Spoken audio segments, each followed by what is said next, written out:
প্রিয় শিক্ষার্থীবৃন্দ, আমি Mohammad Kamruzzaman sir, bright school and college, হিসাব বিজ্ঞান বিভাগ। পূর্ববর্তী ক্লাসে আমরা জাবেদা নিয়ে আলোচনা করেছি, তার পরবর্তীতে আবার কিছু জাবেদা নিয়ে আজকে এখন আলোচনা করব। তোমরা ভালো করে দেখবে। আসো আমরা বোর্ডে চলে যাই। সুপ্রিয় শিক্ষার্থীবৃন্দ, ভালো করে খেয়াল করো। আগে আমি জানুয়ারি 10 তারিখ পর্যন্ত লিখছিলাম, এখন 11 তারিখ থেকে দেখো অনাদি দেনা ধার্য করা হলো। অনাদি দেনা হচ্ছে কোনো একটি দেনাদারের কাছ থেকে আমরা যে টাকা আদায় করতে পারবো না, যে টাকা আমরা আর কখনো আদায় করতে পারবো না, সেটা হচ্ছে অনাদি দেনা। এর আরেকটা নাম হচ্ছে কুঋণ, এর আরেকটা নাম হচ্ছে সন্দেহজনক দেনা, এর আরেকটা নাম হচ্ছে সন্দেহজনক পাওনা, তামাদি ঋণ ইত্যাদি। এই কুঋণ ধার্য করা হলে জাবেদা হবে অনাদায়ী দেনা হিসাব ডেবিট, অনাদায়ী দেনা হিসাব ডেবিট, প্রাপ্য হিসাব ক্রেডিট, প্রাপ্য হিসাব ক্রেডিট। প্রাপ্য হিসাব বলতে দেনাদারও লিখতে পারবা, প্রাপ্য হিসাবে লিখতে পারবা। তোমরা টাকার পরিমাণ ছিল হচ্ছে 2000 টাকা।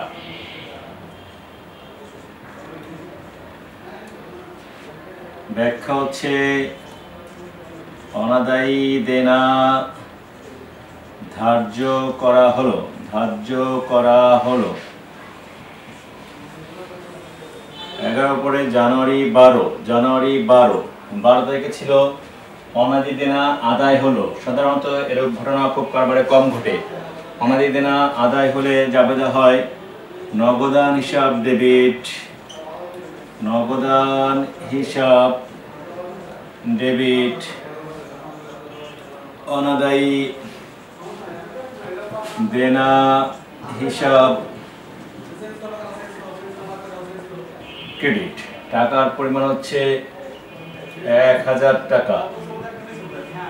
ব্যাখ্যা হচ্ছে অনাদায়ী দেনা আদায় হলো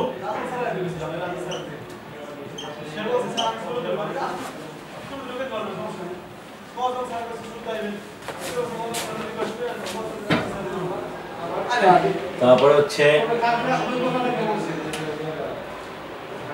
13 তারিখ আসবাবপত্রের অবচয়। আমি একটা অবচয় লিখেছি এখানে। আসবাবপত্রের অবচয় হতে পারে, যন্ত্রপাতির অবচয় হতে পারে, কলকব্জার অবচয় হতে পারে, দালান কোঠার অবচয় হতে পারে ইত্যাদি। স্থায়ী সম্পদের অবচয় হতে পারে। আমি একটা দিয়ে বোঝালাম। অবচয়, আসবাবপত্রের অবচয় জাবেদা হচ্ছে 13 তারিখ অবচয় হিসাব আসবাবপত্র ডেবিট, অবচয় সঞ্চিতি, অবচয় সঞ্চিতি হিসাব আসবাবপত্র ক্রেডিট। টাকার পরিমাণ হচ্ছে 2500। শিক্ষার্থীরা খেয়াল করো, যদি এটা আসবাবপত্র না হয়ে যন্ত্রপাতি হয় তাহলে আমি লিখব অবচয় হিসাব যন্ত্রপাতি ডেবিট, অবচয় সঞ্চিতি, অথবা পঞ্জীবিত অবচয় লিখতে পারি। অবচয় সঞ্চিতির কথাটাকে আমি পঞ্জীবিত অবচয় লিখতে পারি। অবচয় সঞ্চিতি হিসাব যন্ত্রপাতি ক্রেডিট। যদি এটা দালান কোঠার অবচয় হয় তাহলে অবচয় হিসাব দালান কোঠা হিসাব ডেবিট, অবচয় সঞ্চিতি হিসাব দালান কোঠা হিসাব ক্রেডিট। আমি একটা অবচয় দিয়ে টোটাল অবচয় জেনে নিলাম। ব্যাখ্যাটা হচ্ছে অবচয় ধার্য করা হলো, অবচয় হলো। এরপরে হচ্ছে 14 তারিখ, এটা ছিল 13 তারিখ, এরপরেরটা 14 তারিখ। 14 তারিখে বলতেছে ইজারার অবলোপন। এখানে স্থায়ী সম্পদ, অস্পর্শনীয় স্থায়ী সম্পদ যার অবলোপনগুলো হয় এগুলো হচ্ছে সুনাম, ইজারা সম্পত্তি, ট্রেডমার্ক, প্যাটেন্ট। এছাড়াও অলিক সম্পদ অর্থাৎ অসমন্বিত সম্পদ বলা হয়, প্রাথমিক খরচাবলী, এগুলোর অবলোপন হয়। এই 5টার অবলোপন। তা আমি একটা নাম লিখেছি এখানে, ইজারা সম্পত্তি লিখছি।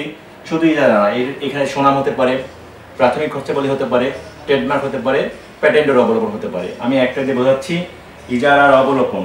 তাহলে আমি লিখব ইজারা সম্পদের অবলোপন হিসাব ডেবিট, অবলোপন হিসাব ডেবিট, ইজারা সম্পদ হিসাব ক্রেডিট।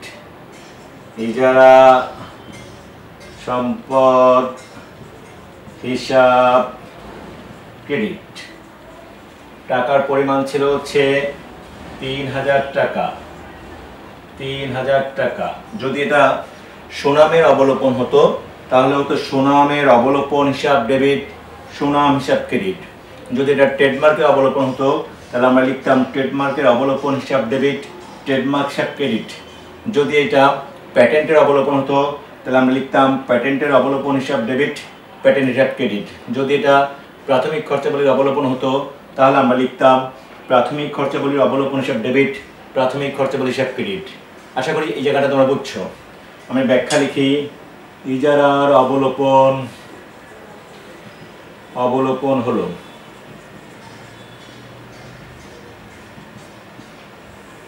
চোদ্দোর পরে আসো আমরা 15 তারিখ প্রাপ্তবার্তা, আর 16 তারিখ খেয়াল করি, স্টুডেন্ট খেয়াল করো, 15 তারিখ এবং 16 তারিখ দুইটাই প্রাপ্তবার্তা আর একটা প্রদত্ত বার্তা, একটা প্রাপ্তবার্তা আর একটা প্রদত্ত বার্তা। এই দুইটাকে একত্রে বলা হয় নগদ বার্তা। কি বলা হয়? নগদ বার্তা। নগদ বার্তা দুই প্রকার, প্রাপ্তবার্তা, প্রদত্ত বার্তা। নগদ বার্তা কখনোই নগদ টাকায় কাউন্ট হয় না, আসে না। এটা হচ্ছে যখন কোনো দেনাদার অথবা পাওনাদারের কাছ থেকে টাকা আদায় অথবা পরিশোধ হয় তখন তাকে যে ছাড় দেওয়া হয় ওই ছাড়কে বলা হয় নগদ বার্তা। দেনাদারের কাছ থেকে টাকা আদায় করার সময় যে বার্তাটা আমরা দেনাদারকে দিয়ে দেই সেটা হচ্ছে প্রদত্ত বার্তা, দ্রুততার সময় টাকা আদায় করার জন্য। এরকম পাওনাদার যদি আমাদেরকে তার টাকা দ্রুততার সহিত আদায় করতে চায়, সেক্ষেত্রে আমাদের কিছু ছাড় দিয়ে যদি টাকাটা দিতে হয় তখন আমরা পাওনাদারকে টাকা পরিশোধ করার সময় যে বার্তা আমরা প্রাপ্ত হই সেটা হচ্ছে প্রাপ্ত বার্তা। তাহলে প্রাপ্ত বার্তার সাথে পাওনাদারের সম্পর্ক, প্রদত্ত বার্তার সাথে দেনাদারের সম্পর্ক। খেয়াল করো, প্রাপ্ত বার্তা যাবে হচ্ছে পাওনাদার কমবে, পাওনাদার হিসাব, অথবা তুমি লিখতে পারো প্রদেয় হিসাব, তুমি যেটা লিখো, প্রদেয় হিসাব ডেবিট, প্রাপ্ত বার্তা হিসাব ক্রেডিট, প্রাপ্ত বার্তা হিসাব ক্রেডিট। টাকার পরিমাণ ছিল 500 টাকা। 500 টাকা।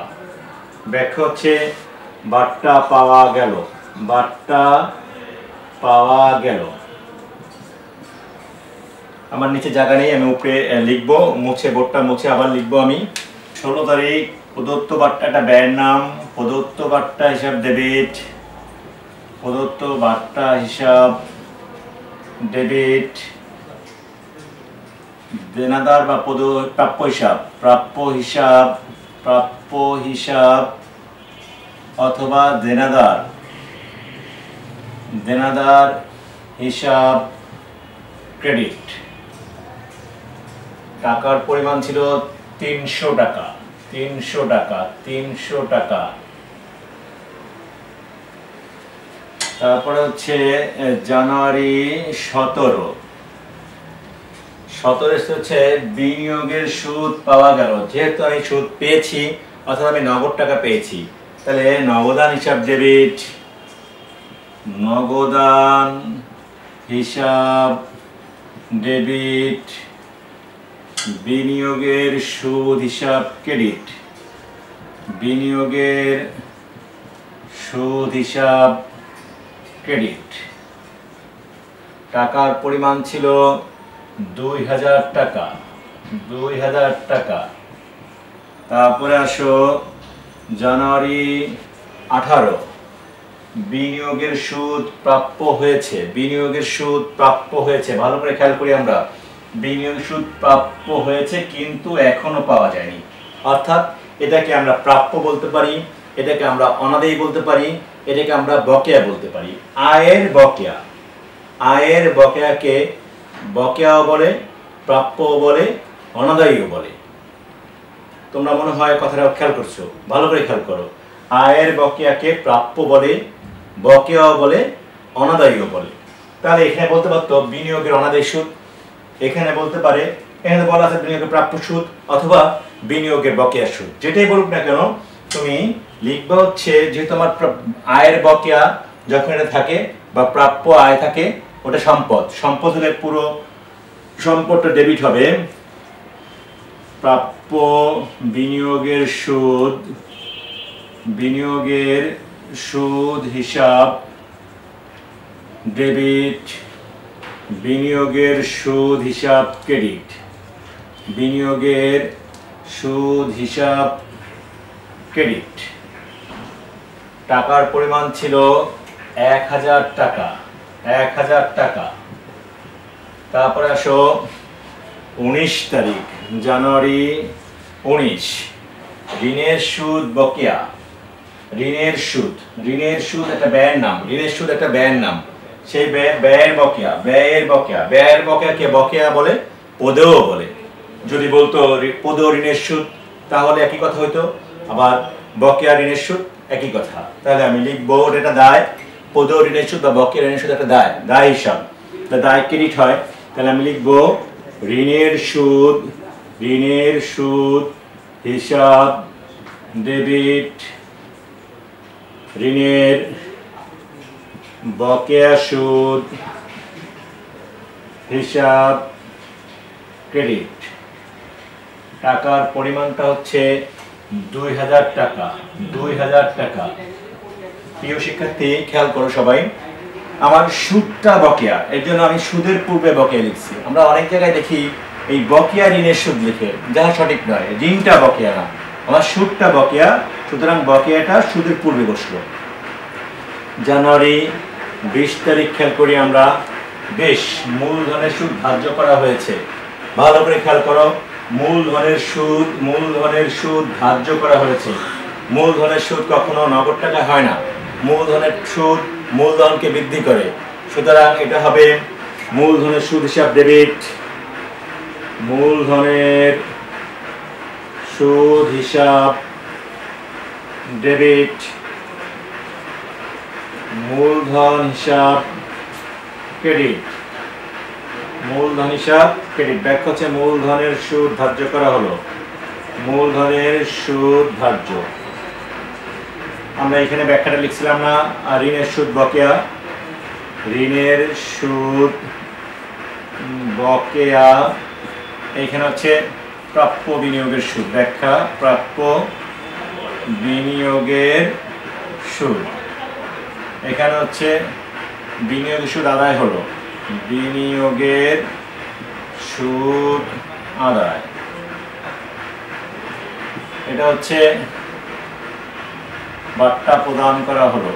বার্তা প্রদান করা হলো। আমি জায়গা স্বল্পতার জন্য নিচে লিখতে পারতেছি না, আবার মুছে, বাকি 2-3টা আছে ওটা উপরে লিখবো মুছে। জানুয়ারি 21 বেতন প্রদান। খেয়াল করো, বেতন প্রদান। বেতন একটা ব্যয়ের নাম। আমি একটা ব্যয়ের নাম দিয়ে সকল ব্যয় জাবেদা করব। তোমাকে খেয়াল রাখতে হবে, এটা বেতন হতে পারে, এটা ভাড়া হতে পারে, এটা মজুরি হতে পারে, এটা পরিবহন হতে পারে, এটা যে কোনো খরচ হতে পারে। যত খরচের নাম আছে যদি এরকম প্রদান করি তাহলে আমার জাবেদা হবে বেতন হিসাব ডেবিট। বেতন হিসাব ডেবিট। নগদান হিসাব ক্রেডিট। নগদান হিসাব ক্রেডিট। খেয়াল করি আমরা, যদি এটা মজুরি হতো তাহলে লিখতাম মজুরি হিসাব ডেবিট, নগদান হিসাব ক্রেডিট।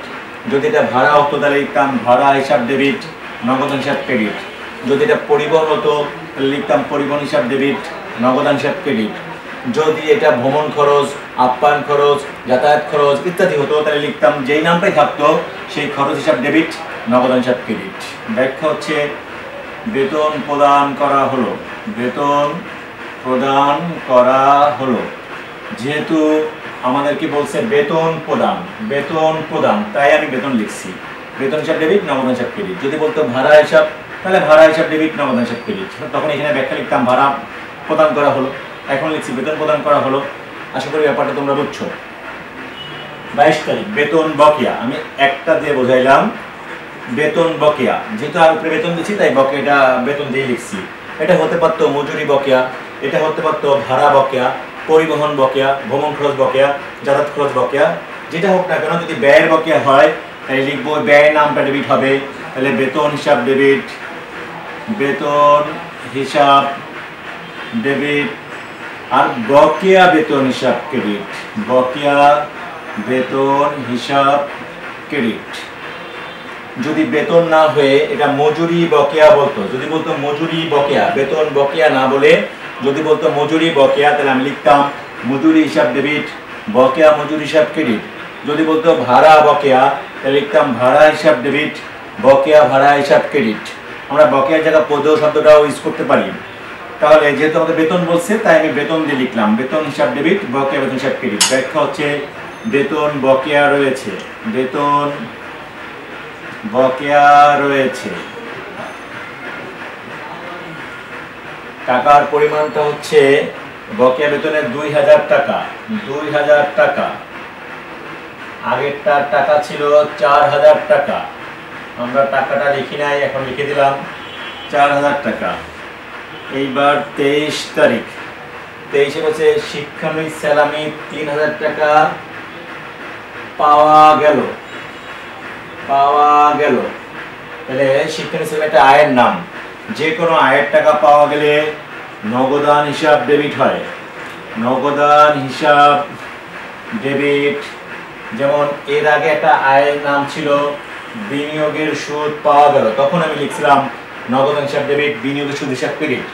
এখন আমি শিক্ষানবিশ স্যালামি পাচ্ছি, তাহলে নগদান হিসাব ডেবিট, শিক্ষানবিশ স্যালামি হিসাব ক্রেডিট, শিক্ষানবিশ স্যালামি হিসাব ক্রেডিট। টাকার পরিমাণটা ছিল আমার 3000 টাকা, 3000 টাকা, 3000 টাকা। শিক্ষানবিশ স্যালামি পাওয়া গেল, শিক্ষানবিশ স্যালামি পাওয়া গেল। জানুয়ারি 24 বকেয়া শিক্ষানবিশ স্যালামি। ভালো করে খেয়াল করো, এটা আয়, শিক্ষানবিশ স্যালামি এটা আয় হিসাব, তার বকেয়া। তাহলে আমি একটু আগে বলেছি আয়ের বকেয়ার নাম বকেয়া হতে পারে, প্রাপ্য হতে পারে, অনাদায়ী হতে পারে। তাহলে এখানে বলতে পারতো শিক্ষানবিশ স্যালামি অনাদায়ী রয়েছে, প্রাপ্য শিক্ষানবিশ স্যালামি, এই তিনটা শব্দ ইউজ করতে পারতো। তাহলে বকেয়া ইউজ করছে, আমরা বকেয়া দিয়ে লিখি বকেয়া শিক্ষানবিশ স্যালামি হিসাব ডেবিট। আয়ের বকেয়া সম্পদ হয়, আর সম্পদ হিসাব যখন বেড়ে যায় তখন ডেবিট হয়। বকেয়া শিক্ষানবিশ স্যালামি হিসাব ডেবিট, শিক্ষানবিশ স্যালামি হিসাব ক্রেডিট, শিক্ষানবিশ স্যালামি হিসাব ক্রেডিট। টাকার পরিমাণ 1000 টাকা, 1000 টাকা। শিক্ষানবিশ স্যালামি বকেয়া রয়েছে, শিক্ষানবিশ স্যালামি বকেয়া রয়েছে। আমরা এখন যে করে জাবেদা করেছি, সাধারণত এগুলাই ঘুরে ফিরে তোমাদের বিভিন্ন বোর্ড পরীক্ষায়, বিভিন্ন পরীক্ষায় আসে। আগামীতে আরও কিছু জাবেদা আমরা করব, অগ্রিম দিয়ে বা অন্যান্য হিসাব দিয়ে করব। তারপরে আমরা কিছু ক্লাস করব আমাদের সৃজনশীল প্রশ্ন নিয়ে। আশা করি আমাদের সাথে থাকবে, ভিডিওটা বারবার দেখে হৃদয়ে ধারণ করবে। আজকের মতো এখানেই শেষ হলো। আল্লাহ হাফেজ।